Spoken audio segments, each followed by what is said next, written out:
BSc ಮೊದಲ semester ಎಲ್ಲ ವಿದ್ಯಾರ್ಥಿಗಳಿಗೆ ಈ ಒಂದು ವಿಡಿಯೋಗೆ ಪ್ರೀತಿಯ ಸ್ವಾಗತ. ಇವತ್ತಿನ ಒಂದು ವಿಷಯದಲ್ಲಿ ನಾವು ಕನ್ನಡ ವಿಷಯದ ಕಂಟಿನ್ಯೂ ಪಾರ್ಟ್ ಅಧ್ಯಾಯ 8 ಅನ್ನಯಜ್ಞ. ಅಧ್ಯಾಯ 8 ಅನ್ನಯಜ್ಞ ದತ್ತಾತ್ರೇಯ ರಾಮಚಂದ್ರ ಬೇಂದ್ರೆ ಅವರು ಬರೆದಿದ್ದಾರೆ. ಹಾಗಾದರೆ ಈ ಅಧ್ಯಾಯದ ಭಾಗ 2 ವಿಡಿಯೋ ಅಂತ ಹೇಳ್ಬೋದು. ಈಗಾಗಲೇ ಭಾಗ 1 ವಿಡಿಯೋದಲ್ಲಿ ಈ ಅಧ್ಯಾಯದ ಕರ್ತರಾದಂತಹ ದ.ರಾ. ಬೇಂದ್ರೆ ಅವರ ಪರಿಚಯ ಮತ್ತು ಅವರ ಅನ್ನಯಜ್ಞದ ಪ್ರಬಂಧ ಮಾದರಿಯ ಪ್ರಶ್ನೋತ್ತರಗಳನ್ನು ಡಿಸ್ಕಷನ್ ಮಾಡಿದ್ದೀವಿ. ಹಾಗಾದರೆ ಇವತ್ತಿನ ಕ್ಲಾಸ್ನಲ್ಲಿ ನಾವು ಈ ಅಧ್ಯಾಯದ ಟಿಪ್ಪಣಿ ಭಾಗ, ಸಂದರ್ಭ ಸ್ಪಷ್ಟೀಕರಣ, 1 ಅಂಕದ ಪ್ರಶ್ನೋತ್ತರಗಳನ್ನ ಚರ್ಚೆ ಮಾಡಿ ಈ ಅಧ್ಯಾಯದ ಅಂತಿಮ ಘಟ್ಟವನ್ನು ತಲುಪೋಣ ಅಂತ ಹೇಳ್ತಾ ಇವತ್ತಿನ ಕ್ಲಾಸ್ನ ಸ್ಟಾರ್ಟ್ ಮಾಡೋಣ ಬನ್ನಿ. ಮೊದಲಿಗೆ ಟಿಪ್ಪಣಿ ಭಾಗವನ್ನು ನೋಡೋದಾದ್ರೆ ಅನ್ನಯಜ್ಞ. ಅನ್ನಯಜ್ಞ ಕವಿ ದ.ರಾ. ಬೇಂದ್ರೆ ಅವರ ಅನ್ನಾವತಾರವನ್ನ ಕುರಿತು ಶ್ರೇಷ್ಠ ಕವನಗಳಲ್ಲಿ ಒಂದು. ಅನ್ನವನ್ನ ಅನ್ನ ಬ್ರಹ್ಮವೆಂದು ಗೌರವಿಸಿ ಅದನ್ನು ದೈವಿ ಸ್ಥಾನದಲ್ಲಿಟ್ಟ ವಿಶಿಷ್ಟ ಕವಿ ಬೇಂದ್ರೆಯವರು ಅನ್ನದ ಹಂಚಿಕೆಯಲ್ಲಿ ಅನ್ಯಾಯವಾಗುತ್ತಿದೆ. ಈ ಅನ್ಯಾಯ ವರ್ಗ ವೈಷಮ್ಯಕ್ಕೆ ಕಾರಣವಾಗಿದೆ. ಈ ಅನ್ಯಾಯ ಕೊನೆಗೊಂಡು ಅನ್ನದಾನ ಮಹಾಯಜ್ಞ ನಡೆಯಬೇಕು. ಒಂದಾದಾಗ ಮಾತ್ರ ಸಮಾನತೆ ಸಾಧ್ಯ ಎಂಬ ಕವಿ ಆಶಯ ಈ ಕವನದ್ದು.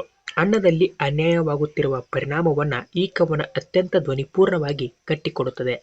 ಅನ್ನದ ಅಭಾವ ಅನ್ಯಾಯಕ್ಕೆ ಕಾರಣವಾಗಿ ವರ್ಗ ವೈಷಮ್ಯವನ್ನೇ ಸೃಷ್ಟಿಸಿದೆ ಎನ್ನುವುದು ಕವಿ ಬೇಂದ್ರೆ ಅವರ ನಿಲುವು.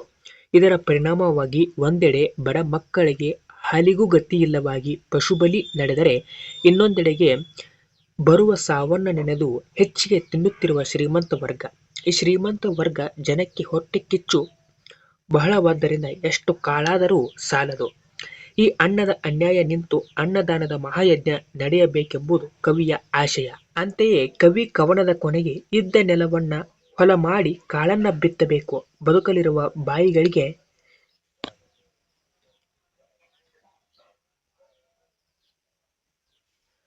ಅನ್ನದ ತುತ್ತ ಬೇಕು. ಅನ್ನದಾನ ಮಹಾಯಜ್ಞ ಅನ್ನಹೀನನಾದವನು ಆಳಲಾರನು. ಅನ್ನ ಮುಚ್ಚಿ ಬಾಳಲೆನಿಸುವವನು ಮಹಾ ಕಳನು. ನೆಲದ ಹುರುಳಿನಲ್ಲಿ ಹುರುಳಿಗಿಂತ ಜೊಳ್ಳೆ ಹೆಚ್ಚು. ಮತ್ತೆ ನೆಲದ ಎದೆಯ ಮೇಲೆ ತೆನೆಯ ಧ್ವಜ ನಿಲ್ಲಲಿ. ಸಾವಿಗಿಂತ ಬಾಳು ಮೇಲು ಎಂಬ ಮಾತು ಗೆಲ್ಲಲಿ. ವಿಷದ ಒಡಲಿನಿಂದ ರಸದ ಊಟ ಚಿಮ್ಮಿ ಚೆಲ್ಲಲಿ. ಕವಿ ಬಲ್ಲ ಸೊಲ್ಲಲಿ ಪ್ರೇಮವೇ ಹೆಣ್ಣಾಗಿ ಬರಲಿ. ಹೊನ್ನನ್ನು ನೆಕ್ಕಿ ಇಲ್ಲಿ ಬಾಳುವವರಿಲ್ಲ. ಅನ್ನಗಳಿರ ಅನ್ನವನ್ನ ಸೂರೆ ಮಾಡಿರಿ.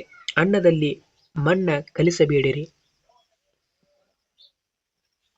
ಎಂದು ಬಹು ಮಾರ್ಮಿಕವಾಗಿ ಹೇಳುತ್ತಾ ಅನ್ನದ ಮಹತ್ಯೆಯನ್ನ ಎತ್ತಿ ಹಿಡಿಯುತ್ತಾರೆ ಎಂಬುದು ಇಷ್ಟು ಟಿಪ್ಪಣಿ ಭಾಗವಾಗಿತ್ತು. ಮುಂದುವರೆದು ಈ ಅಧ್ಯಾಯದ ಸಂದರ್ಭದೊಡನೆ ಸ್ಪಷ್ಟೀಕರಣದ ಪ್ರಶ್ನೋತ್ತರಗಳು ನೋಡೋದಾದ್ರೆ ಪ್ರಶ್ನೆ ನಂಬರ್ 1, ಸಾಕು ಎಂಬುವಂತೆ ನೀಡು, ಬೇಕು ಎಂಬ ಹೊತ್ತಿಗೆ. ಸಂದರ್ಭ ಪ್ರಸ್ತುತ ವಾಕ್ಯವನ್ನ ದ.ರಾ. ಬೇಂದ್ರೆಯವರ ಅನ್ನಯಜ್ಞ ಕವನದಿಂದ ಆಯ್ದುಕೊಳ್ಳಲಾಗಿದೆ.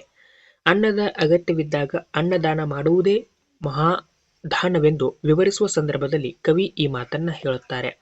ಸ್ಪಷ್ಟೀಕರಣ ಅನ್ನದಲ್ಲಿ ಆಗುತ್ತಿರುವ ಅನ್ಯಾಯದ ಪರಿಣಾಮವಾಗಿ ಕೂಸುಗಳಿಗೆ ಹಾಲಿಲ್ಲದಂತಾಗಿದೆ. ಪಶು ಬಲಿಯೇ ನಡೆಯುತ್ತಿದೆ. ಕಾಳು ಇದೆ, ಆದರೆ ಅದು ಶ್ರೀಮಂತರ ಮನೆಯಲ್ಲಿದೆ. ಬಡವರ ಮನೆಯಲ್ಲಿ ಮಾತ್ರ ಕೂಳಿಗೂ ಗತಿಯಿಲ್ಲ. ಜನಕ್ಕೆ ಶ್ರೀಮಂತಿಕೆಯ ಹಣದ ಹುಚ್ಚು ಹಿಡಿದಿದೆ. ಇದರ ಪರಿಣಾಮವಾಗಿ ಬಡವರ ಕತ್ತಲೆಯ ಬದುಕಿಗೆ ಬೆಳಕೇ ಇಲ್ಲದಾಗಿ ಲೋಕಕ್ಕೆ ಹಸಿವಿನ ಬೆಂಕಿ ಬಿದ್ದಿದೆ.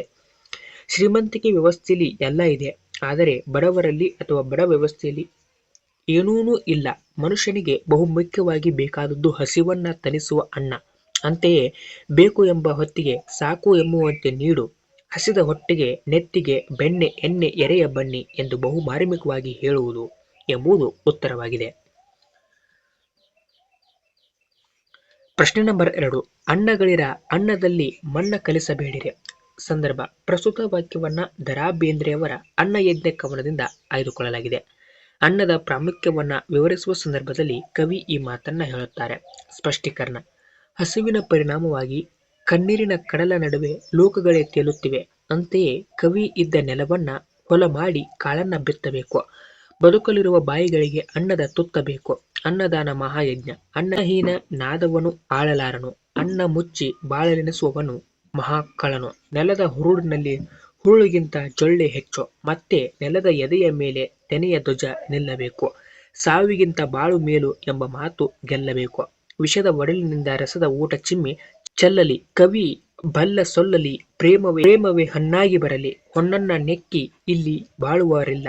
ಅನ್ನಗಳಿರ ಅನ್ನವನ್ನ ಸೂರೆ ಮಾಡಿರಿ. ಅನ್ನದಲ್ಲಿ ಮಣ್ಣ ಕಲಿಸಬೇಡಿರಿ.